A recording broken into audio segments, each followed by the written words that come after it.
ठाकुर दिल्ली दौरे पर हैं, जहां उन्होंने रक्षा मंत्री राजनाथ सिंह से मुलाकात की है और इस दौरान उन्होंने न्यूज 18 जेकेएलएच से भी खास बातचीत की, जिसमें जयराम ठाकुर ने सुखू सरकार पर जमकर निशाना साधा और विक्रमादित्य सिंह से विभाग लिए जाने पर कहा कि अपने मंत्रियों से छीन कर विभाग देना सही नहीं है। ऐसा करने से पार्टी में निराशा होती है। हिमाचल प्रदेश के पूर्व मुख्यमंत्री जयराम ठाकुर हमारे साथ बातचीत करने के लिए मौजूद है। सर, विक्रमादित्य ने यू टर्न ले लिया है। पहले तो उन्होंने घोषणा करी कि वो 22 तारीख को प्राण प्रतिष्ठा में जाएंगे, मगर अब कहीं ना कहीं वो कतरा रहे हैं। वो कह रहे हैं जाऊंगा तो जरूर, मगर 22 को जाऊंगा ये निश्चित नहीं। देखिए, मैं समझता हूँ एक तो कांग्रेस पार्टी ने अगर ये निर्णय लिया है राष्ट्रीय स्तर पर कि भगवान रामचंद्र जी के जन्म स्थान पर प्राण प्रतिष्ठा के उस अवसर पर निमंत्रण मिलने के पश्चात कोई नहीं जाएगा, ये निर्णय ही गलत है। आखिरकार राम का विरोध करना मुझे लगता है कि कांग्रेस को बहुत महंगा पड़ेगा।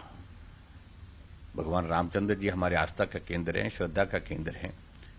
आप भाजपा का विरोध करिए, आप संघ का विरोध करिए, आप वैचारिक दृष्टि से हमारे साथ सहमत नहीं है, आप जो करना करिए, लेकिन जो आस्था के केंद्र हैं हमारे, उनका विरोध करना मुझे लगता है कांग्रेस पार्टी को महंगा पड़ेगा। जहां तक विक्रमादित्य जी की बात है, और मुझे लगता है कि उनको निमंत्रण दिया है तो उनको जाना चाहिए। इसलिए जाना चाहिए कि निमंत्रण बहुत कम लोगों को मिला है, और जिन कम लोगों को मिला उनके लिए ये बहुत बड़ा सौभाग्य का विषय होगा कि इतने बड़े इस अवसर पर, इस पुण्य अवसर पर उनको वहां पर चश्मदीद गवाह होने का मौका मिलेगा, बतौर वहां पर गेस्ट बन करके वहां जाकर के आशीर्वाद लेने का मौका मिलेगा। मैं यही कहूंगा कि उनको जाना चाहिए, निमंत्रण दिया है और मुझे पूरा भरोसा है कि वो जाएंगे भी। सर, किस तरीके से देखते हैं, क्या उनके ऊपर उनकी पार्टी दबाव बना रही है? क्योंकि जिस तरीके से उन्होंने पहले खुले मन से इस आमंत्रण को स्वीकार किया, मगर अब जिस तरीके से कई मंत्रियों के विभाग उनसे ले लिए गए, उसमें एक नाम विक्रमादित्य का भी है।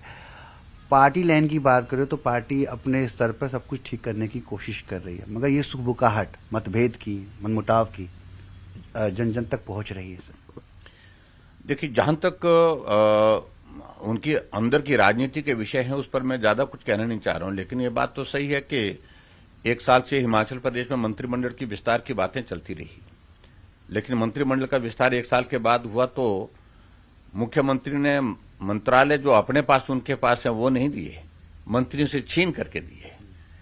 किसी से आयुष छीना, किसी से टेक्निकल एजुकेशन छीना, किसी से यूथ एंड स्पोर्ट्स छीना, और उसमें विक्रमादित्य से भी छीना गया है महकमा। और स्वाभाविक रूप से जब महकमा किसी मंत्री को दिया हुआ छीना जाता है तो मुख्यमंत्री को ये मालूम होना चाहिए था, पार्टी की हाईकमान को भी मालूम होना चाहिए कि उसके कारण नाराजगी होती है, निराशा होती है, और कोई जिनको दिया गया है महकमा वो भी सारी बात से प्रसन्न होंगे, क्योंकि महकमे भी इतने महत्व के नहीं दिए हैं उनको, जिसके कारण एक साल तक इंतजार करना पड़ा, और एक साल के बाद महकमे दिए तो ना वो प्रसन्न है ना वो प्रसन्न है।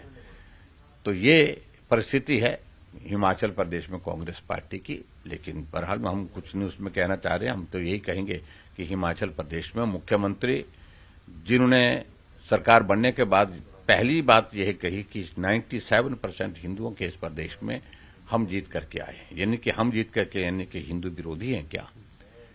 और मुझे लगता है कि कांग्रेस पार्टी ने अगर इस प्रकार का अगर निर्णय लिया है कि राम मंदिर के निर्माण कार्य पूर्ण होने के बाद वहां पर प्राण प्रतिष्ठा के कार्यक्रम में जिन लोगों को निमंत्रण दिया है उनको कार्यक्रम का हिस्सा नहीं बनने देंगे, उनको रोकेंगे, तो ये गलत निर्णय है। ये आस्था के विरुद्ध है, श्रद्धा के विरुद्ध है, और व्यक्तिगत रूप से जो अपनी श्रद्धा का और आस्था का विषय है उसका हनन करता है। सुन रहे थे हिमाचल प्रदेश के पूर्व मुख्यमंत्री जयराम ठाकुर को, जिन्होंने तमाम मुद्दे पर न्यूज 18 के साथ खास बातचीत की। नई दिल्ली से कैमरामैन प्रकाश गुप्ता के साथ मैं रवि कुमार मिश्रा, न्यूज 18।